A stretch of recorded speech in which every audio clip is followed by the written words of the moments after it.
Hello friends, मेरा नाम है सी ए मिथुन जायसवाल और आप देख रहे हैं जर्नल एंट्रीज के ऊपर की ये सीरीज़, जिसमें अब तक हम टोटल 3 वीडियो ऑलरेडी देख चुके हैं। पहले वीडियो के अंदर हमने इंट्रोडक्शन ऑफ कैपिटल देखा था, दूसरे वीडियो के अंदर हमने विड्रॉल ऑफ कैश और तीसरे वीडियो के अंदर हमने परचेस अकाउंट रिलेटेड ट्रांजेक्शन्स देखे थे। आज का ये चौथा वीडियो रहने वाला है गुड सोल्ड ट्रांजेक्शन के ऊपर। तो चलिए शुरू करते हैं आज का ये 4th video.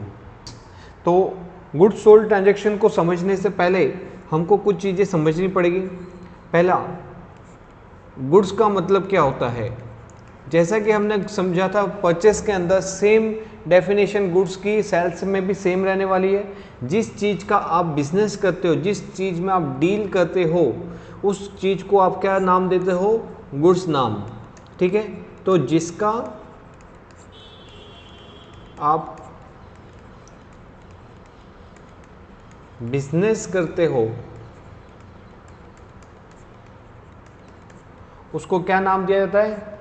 That is called goods account. Next, goods के केस के अंदर लेजर अकाउंट क्या नाम बनाया जाएगा? तो गुड्स के केस के अंदर आप गुड्स अकाउंट डेबिट या गुड्स अकाउंट क्रेडिट नहीं करोगे। अगर गुड्स सोल्ड किया हुआ है तो उस सिचुएशन में हम लेजर अकाउंट क्या बनाएंगे? Sales accounts. एंड थर्ड नियम, अगर सेल्स का लीजर हो गया, अब थर्ड नियम क्या है? क्लासिफिकेशन।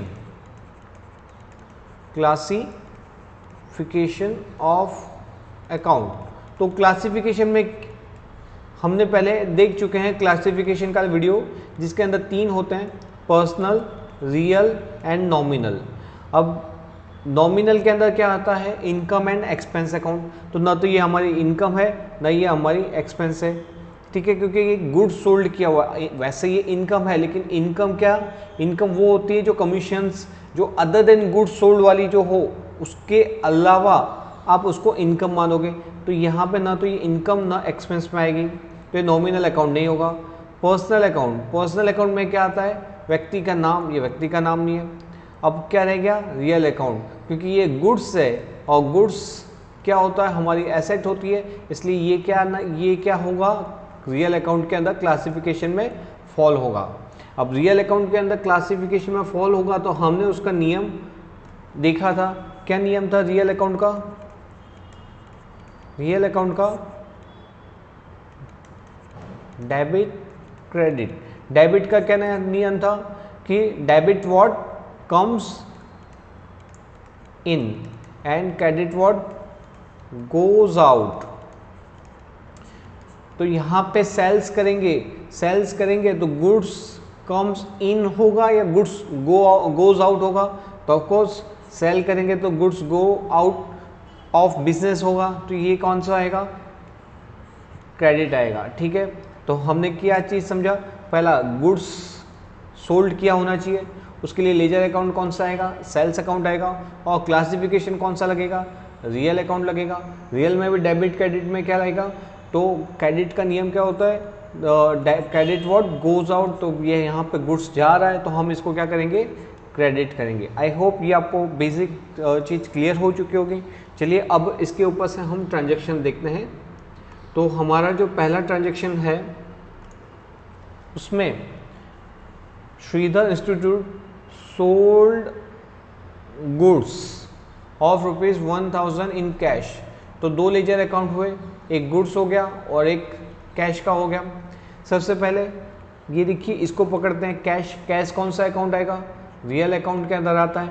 ठीक है, यहाँ पे रियल अकाउंट के अंदर आएगा। देखिए यहाँ पे लिखा भी हुआ है cash is a tangible asset. तो इसका नियम क्या है? Rules of debit credit of real account. तो debit what comes in, credit what goes out. हम जब चीज़ को सोल्ड करेंगे, गुड्स को सोल्ड करेंगे, तो सामने वाला हमको पैसे देगा। पैसे देगा मीन्स व्हाट? कि कैश कम्स इन। ओके, तो कैश कम्स इन, तो कैश अकाउंट क्या होगा? तो कैश अकाउंट डेबिट। और मैंने क्या बताया था? अगर जब भी गुड्स सोल्ड होता है तो उसके लिए कौन सा वर्ड लिया जाता है? सेल्स अकाउंट लिया जाता है। और सेल्स अकाउंट का भी नियम क्या बताया? तो वो भी कौन सा रियल अकाउंट है? वो भी रियल अकाउंट है। तो उस सिचुएशन में यहाँ पे और debit what comes in, credit what goes out का नियम लगेगा। सेल्स है तो सेल्स के अंदर गुड्स क्या हो रहा है, गोज आउट मीन्स क्रेडिट होगा ये, तो क्रेडिट होगा तो यहाँ पे क्या होगा, to sales account 1000। Okay, now clear entry, simple entry थी, गुड्स सोल्ड किया है कैश के अंदर, cash account debit to sales account, logic के साथ समझना है। अच्छा, एक चीज़ आप मन में से निकाल देना कि जब भी दो लेजर होंगे उसमें जो डेबिट और क्रेडिट होगा तो एक पर्सनल का होना चाहिए, एक रियल का होना चाहिए, या तो एक नॉमिनल और एक रियल का होना चाहिए। ऐसा कुछ नहीं होता, दोनों पर्सनल के भी हो सकते हैं, दोनों रियल के भी हो सकते हैं और दोनों नॉमिनल भी हो सकते हैं, या अलग अलग भी हो सकते हैं, डिपेंड ऑन ट्रांजेक्शन्स। चलिए नेक्स्ट ट्रांजेक्शन हमारा क्या है, Shridhar sold goods of rupees, यहाँ पे भी सोल्ड गुड्स क्या हुआ है, लेकिन रिसीव्ड अमाउंट इन चेक, मतलब यहाँ पे बैंकिंग आ गया। बैंकिंग के अंदर आप इधर देखोगे तो जब भी बैंक होता है तो व्यक्ति का नाम होता है, तो वो व्यक्ति के नाम किस में आता है, पर्सनल अकाउंट के अंदर। उसका नियम क्या होता है डेबिट क्रेडिट का, debit the receiver, credit the giver. ठीक, अब देखो हमने जब व्यक्ति किसी को गुड्स सोल्ड किया था तो उसने हमको पैसे दिए, पैसे किस फॉर्म में दिए, चेक फॉर्म में दिए। चेक फॉर्म में दिया तो यहाँ पे क्या करेंगे, हम बैंक को देंगे, बैंक हमारे बिहाफ पे रिसीव करेगी, तो यहाँ पे क्या होगा, डेबिट द रिसीवर, तो यहाँ पे आएगा बैंक अकाउंट डेबिट, और जैसा कि बताया था गुड्स सोल्ड है, यहाँ पे कौन सा लेजर आएगा, सेल्स अकाउंट। सेल्स अकाउंट का क्लासिफिकेशन कौन सा है, रियल अकाउंट। क्या करेंगे, डेबिट की क्रेडिट, वेरी गुड, क्रेडिट क्यों, क्योंकि गुड्स गोज आउट, तो यहाँ पे टू सेल्स अकाउंट। चलिए ये अकाउंट, ये एंट्री आपको एकदम सिंपल थी, इसमें खाली एक ही चेंज हुआ, instead of cash we receive cheque, तो यहाँ पे कैश की जगह बैंक का नाम आ जाएगा। चलिए नेक्स्ट एंट्री देखते हैं। नेक्स्ट एंट्री के अंदर क्या है, Shridhar institute sold goods of ₹1000, तो यहाँ पे भी गुड्स सोल्ड किया है, लेकिन किसको, टू A&M ब्रदर्स।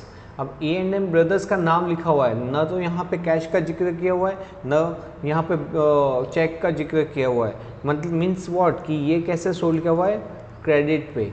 क्रेडिट पे मीन्स उधारी पे सोल्ड किया हुआ है।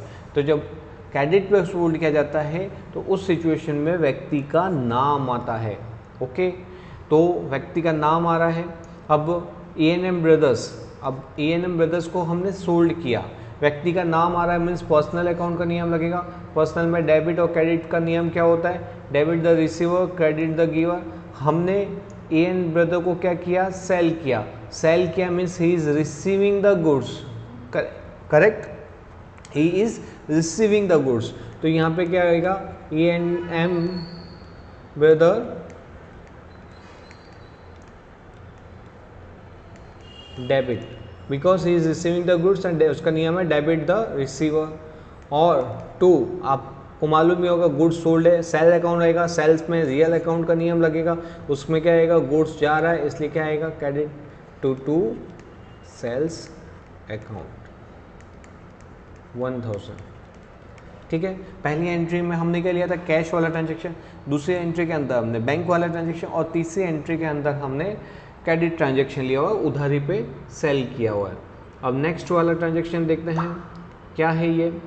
इसके अंदर कॉम्बिनेशन ऑफ अबोव ट्रांजेक्शन्स आ रहे हैं, कैसे, श्रीधर इंस्टीट्यूट सोल्ड गुड्स, ठीक, गुड्स सोल्ड किया है किसको, A&M ब्रदर को, and received half amount in cash, not full, only half. तो चलिए कैसे है इसके एंट्री की, पहला A&M ब्रदर्स ने सेल किया और रिसीव क्या किया हुआ है, तो टोटल ट्रांजेक्शन कितना था 1000, उसमें से हाफ अमाउंट मीन्स 500, वो कैसे रिसीव किया हुआ है, कैश के अंदर, मीन्स अभी भी 500 वो मिलना बाकी है, वो कौन देगा, A&M ब्रदर्स देगा, करेक्ट, ये देगा।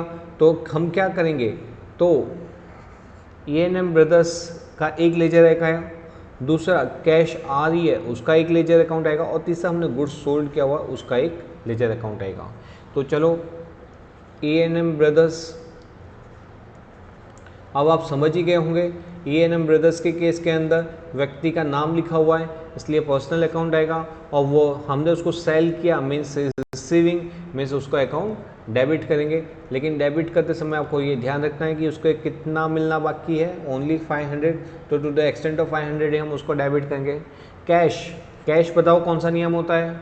वेरी गुड, कैश होता है रियल अकाउंट, ठीक है, क्योंकि ये एसेट के अंदर हमने देखा था यहाँ पे कैश, ये रियल अकाउंट है, तो रियल अकाउंट का नियम क्या है? Debit what comes in, cash आ रही है तो उसको क्या करेंगे हम? डेबिट करेंगे। कैश अकाउंट डेबिट टू, यहाँ पे गुड्स सोल्ड किया हुआ है तो यहाँ पे कौन सा लेजर आएगा? सेल्स अकाउंट, और नियम लगेगा रियल का। रियल के अंदर क्या है? Debit what comes in, credit what goes out, goods जा रहा है तो क्या होगा? उसको हम करेंगे क्रेडिट टू सेल्स अकाउंट।